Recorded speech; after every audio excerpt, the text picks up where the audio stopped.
Hey guys, welcome back to Clownfish TV. This is Kneon, and I'm going to talk about accusations against Google that CNET is actually calling out Google, saying that their search changes are killing off websites. Google is destroying the internet, guys. That's the accusation. And look, we've talked a little bit about this on the channel before. You know, running multiple websites ourselves, we've seen a definite change in the search algorithm over the past couple of months, and it's not for the better. In fact, I think Google's algorithm changes are going to kill off a lot of mom and pop websites, smaller niche sites, and it doesn't seem like they really care too much. For those of you who have watched the previous videos, go out and follow Josh Tyler, who is the founder of Giant Freaking Robot, and he started Cinema Blend. And he's been following this pretty closely for the last year or two. And I don't think anybody, though, could have foreseen just how bad things were going to get with Google. Basically, Google wants AI snippets to replace traditional search. So, you know, for many years, you would go out to Google, you'd search for information on something, and they would send you to an external website. That's not really what's going on now. Now they're trying to keep you on the Google homepage where they can monetize you with ads. And they really don't seem to care a whole lot about the quality of sources. That's what they're saying. Really, it's about the sites that they can monetize the most effectively. In my opinion, they'll send you to, they'll pull the information from those sites, keep you on Google's page, or they send you the sites that they can, dip with their own ad revenue, or sites potentially that they have deals with. There are a lot of accusations about that. We know that Google, frankly, doesn't care much for bloggers. They've told bloggers to get bent. They've told independent newsrooms to get bent. And at the end of the day, look, they're a corporation. They're going to corporate. They're going to look for maximum profits. But are users going to get tired of it? And are they going to go to other alternatives? And if so, what alternatives are there? I don't think there are a whole lot of viable alternatives to Google. We used to have a lot of different search engines, and then we just kind of gave it all up to do everything through Google. So before we get into it any further, please subscribe for more pop culture news, views, and rants, guys. Go out to clownfish-.com. I don't know if you'll find it on Google or not, but check out our merch, check out our Plus Club. You can also get the same content at clownfishtv.locals.com. So yeah, big hat tip to Josh Tyler. He's definitely worth following. He's been talking about it. I guess Google, if I recall correctly, flew him and some other site owners out to Mountain View, California, for a conference to discuss the utter state of publishing right now.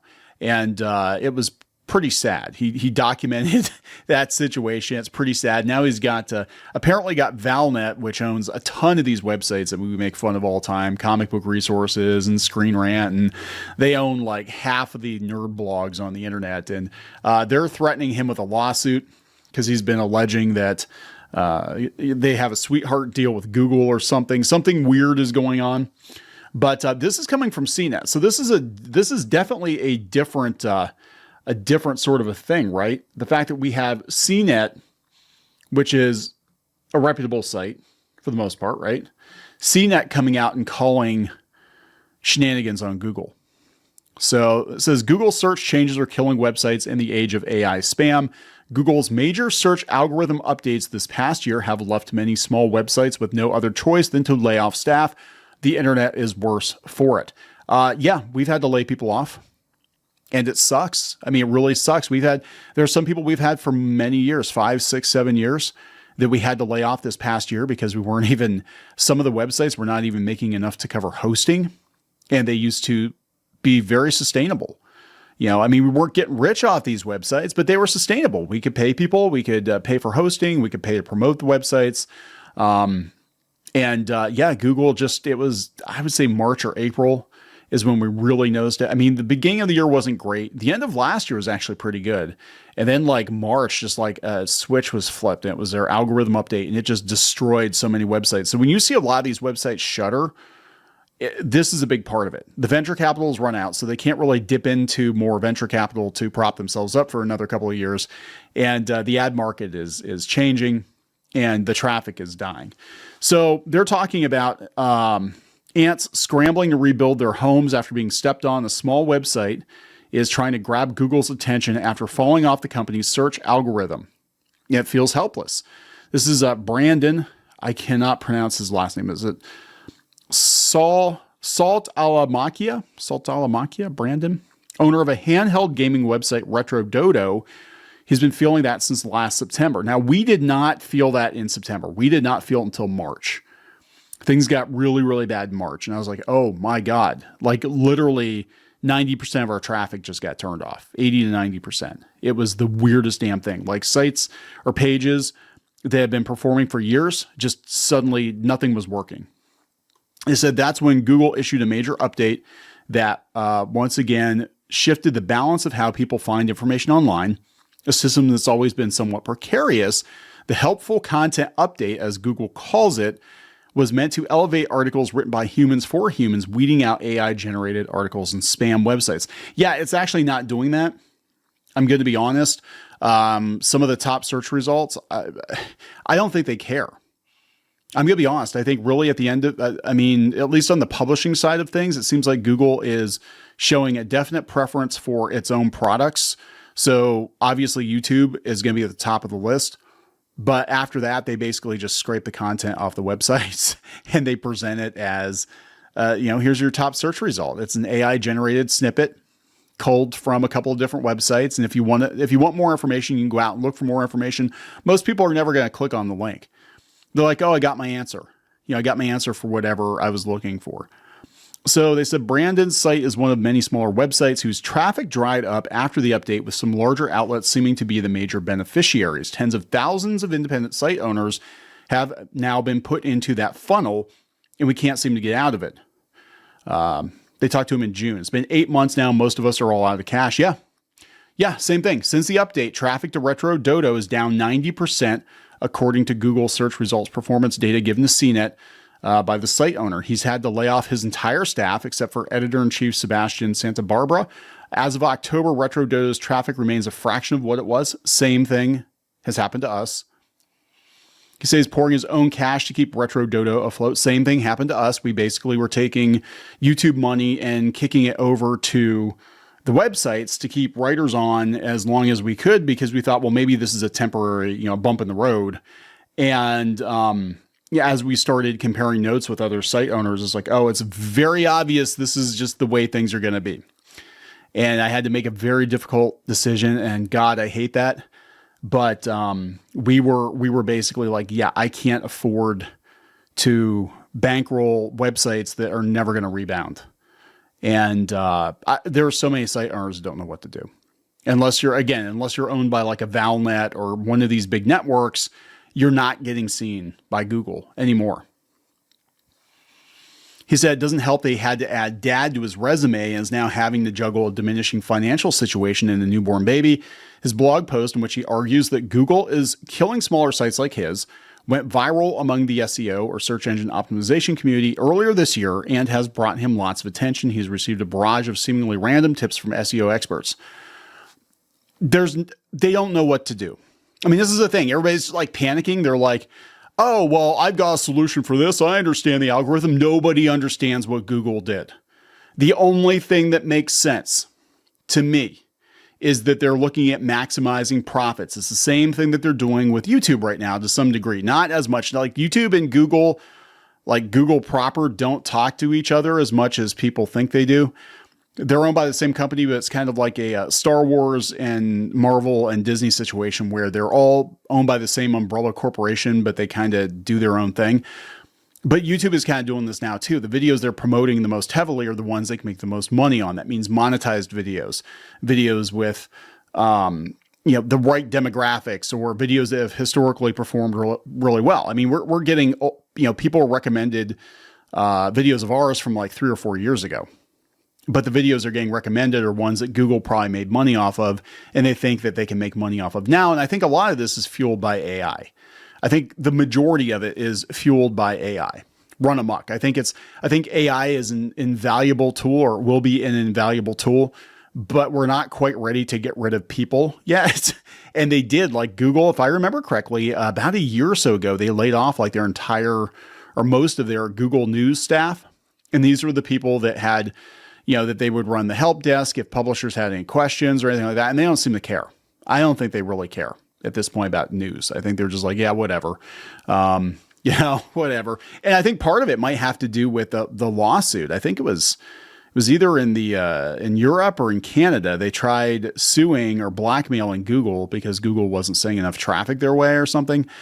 And Google got pretty pissed about that. And I think that might have actually, I'm going to be honest, I think that might have actually hurt everybody, because Google's kind of like, fine, we won't send any traffic to any of your websites if you're going to be whiny little bitches, because we're Google.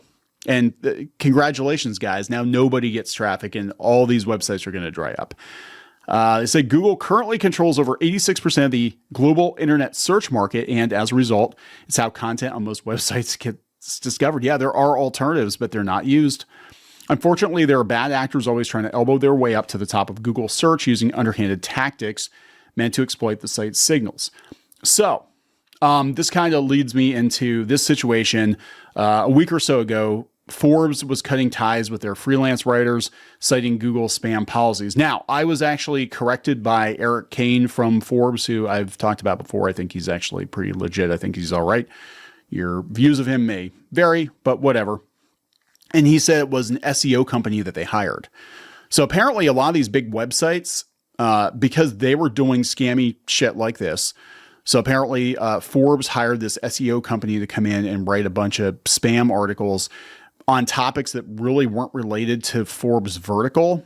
And I don't know how many of them there were, but like you have to stay in your lane, right? Like because there were people talking about how I think it was Forbes. They're like, why is Forbes ranking for pet care tips?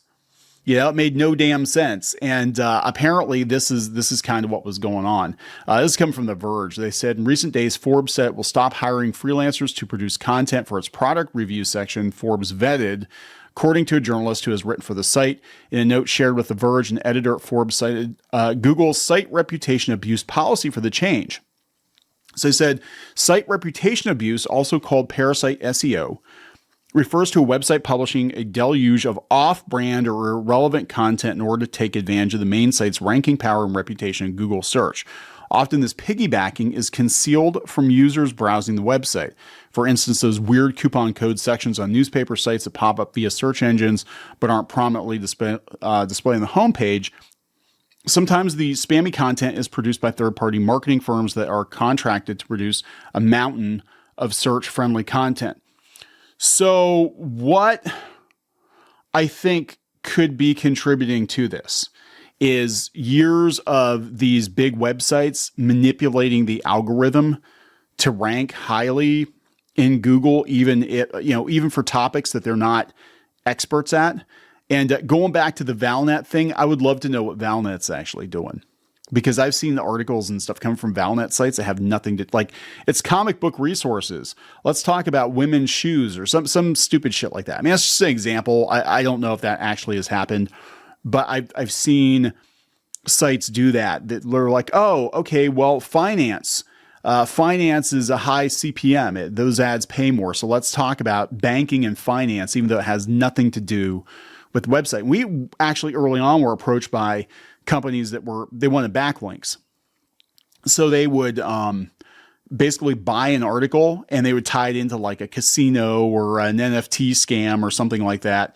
And that I know Google frowns upon. So it could be, I mean, giving them the benefit of the doubt, it could be that they're trying to purge this kind of bullshit. But what is going on is they're catching a lot of other sites up in the net. But most websites, to some degree, use whatever tricks they can use to get to the top of Google. And there are entire industries built out of SEO and search engine optimization. And there's all kinds of tools and plugins and stuff you can use.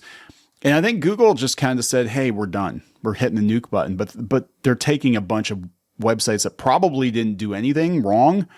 They're taking a bunch of those websites with them. And really, again, I think what it actually boils down to is they want to keep all the money for themselves. That's my honest opinion. If you're asking me what I think is going on, it's because of AI snippets. They're complaining about AI generated content on TikTok and the ads and Chat GPT and all that stuff. And they say Google says this ranking system won't be 100% precise, but that is committed to improving and seeks feedback. Google also contended the merits of the German study. They had a German study saying it looked at a narrow segment of product reviews and has since rolled out updates to address those issues. We only launched changes to search after rigorous testing to confirm that a proposed change will be helpful for real people.